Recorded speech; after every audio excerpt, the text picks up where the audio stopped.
श्री शिवाय नमस्तुभ्यम। हर हर महादेव।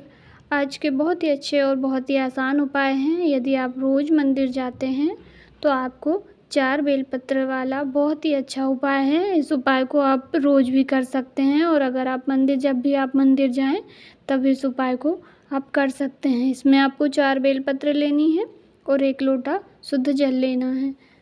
4 बेलपत्र और शुद्ध लोटे जल को लेकर पहुंच जाइए महादेव के मंदिर।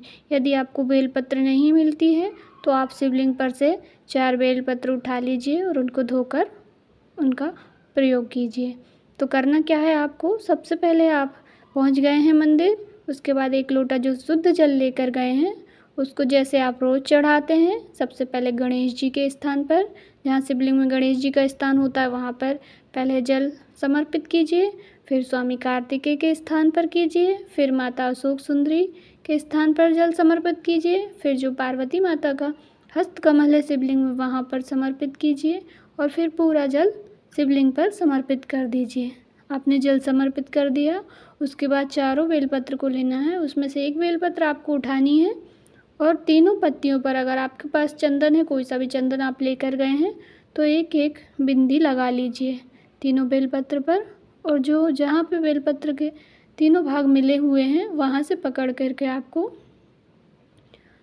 सबसे पहले उस बेलपत्र को गणेश जी के स्थान पर स्पर्श कराना है, फिर कार्तिकेय के स्थान पर स्पर्श कराना है, फिर माता अशोक सुंदरी के स्थान पर स्पर्श कराना है, फिर माता पार्वती के हस्तकमल पर स्पर्श कराना है और अपनी कामना बोलते हुए महादेव की शिवलिंग के ऊपर समर्पित करना है। ध्यान रखिए, समर्पित करते समय डंडी का मुख जलाधारी की तरफ, जहाँ से पानी नीचे गिरता है जल, उस तरफ होना चाहिए और बेलपत्री का मुख आपकी ओर होना चाहिए।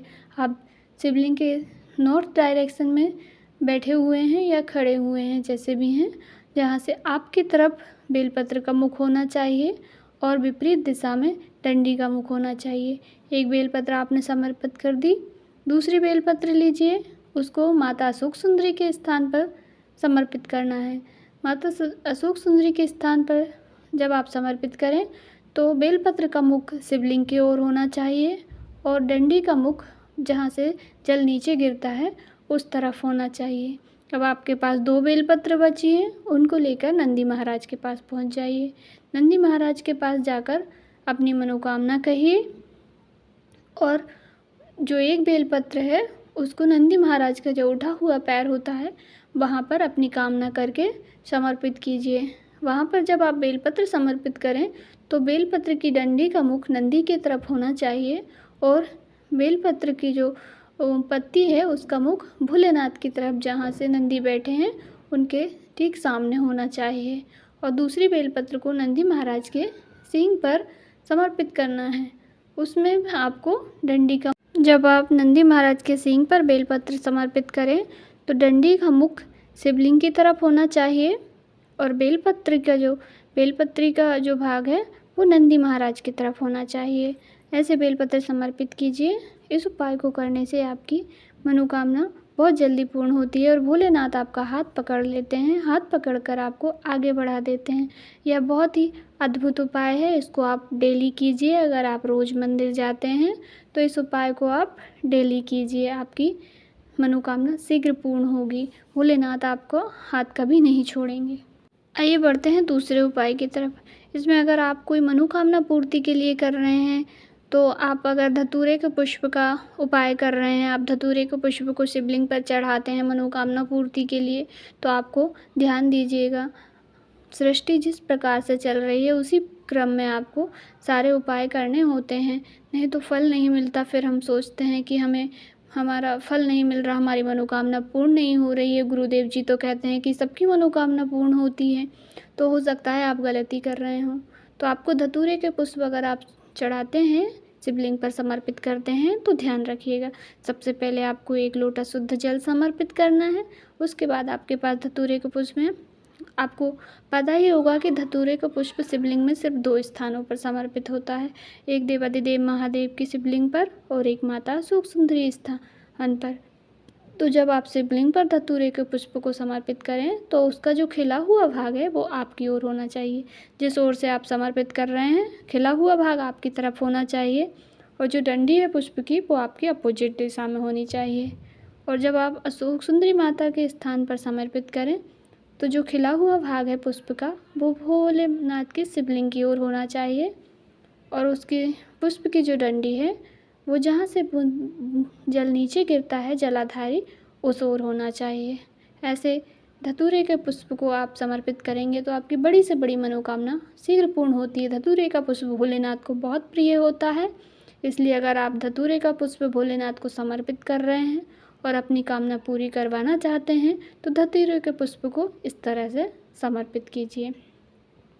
अब जान लेते हैं अगले उपाय के बारे में। इसमें आपको जो कनेर का पुष्प आप समर्पित करते हैं भोलेनाथ की तरफ, भोलेनाथ के शिवलिंग के ऊपर कनेर का पुष्प समर्पित करने का भी एक नियम होता है। उसमें बहुत मनोकामनाएं पूर्ण होती है। कनेर का पुष्प भी भोलेनाथ को बहुत अति प्रिय है। तो जब आप कनेर का पुष्प भोलेनाथ को समर्पित करें तो उसका खिला हुआ भाग आपके अपोजिट डायरेक्शन में होना चाहिए, मतलब कि जो उसका पीछे का हिस्सा होता है वो आपकी ओर होना चाहिए और खिला हुआ भाग आपके अपोजिट डायरेक्शन में होना चाहिए। मतलब कि जो खिला हुआ भाग है वो आपकी विपरीत दिशा में होना चाहिए और आपकी ओर डंडी का मुख होना चाहिए। और जब आप अशोक सुंदरी माता को पीले कनेर का पुष्प समर्पित करो तो जिस तरफ से जल बहकर नीचे गिरता है उस तरफ खिला हुआ भाग होना चाहिए और जो डंडी है पीछे का हिस्सा जो है पुष्प का वो भोलेनाथ की शिवलिंग की ओर होना चाहिए। आप कनेर के पुष्प के बहुत अच्छे उपाय हैं और कनेर का पुष्प भोलेनाथ को अति प्रिय है, इसलिए आप जब भी कनेर का पुष्प भोलेनाथ को समर्पित करें और माता अशोक सुंदरी को तो इसी क्रम में आप कनेर का पुष्प समर्पित करें।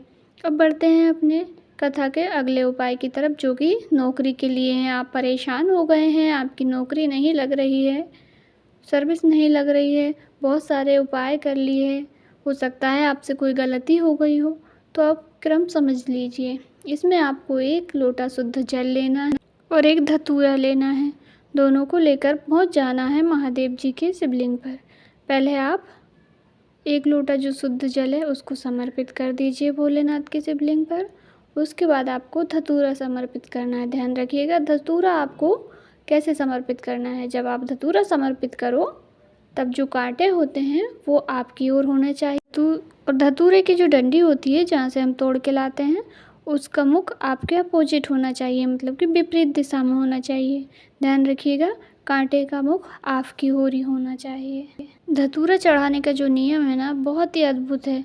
अगर आप नियमित रूप से धतूरा भोलेनाथ को समर्पित करते हैं तो आपकी नौकरी ज़रूर से ज़रूर 3 महीने के अंदर लग जाएगी। आप भोलेनाथ पे भरोसा रखें और यह बहुत ही अद्भुत उपाय हैं।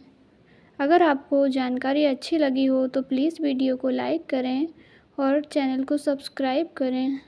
और वीडियो से रिलेटेड अगर आपके मन में कोई डाउट है, कोई क्वेश्चन है तो आप कमेंट करके पूछ सकते हैं। हर हर महादेव, श्री शिवाय नमस्तुभ्यम। भोलेनाथ आपकी सारी मनोकामनाएं पूर्ण करें।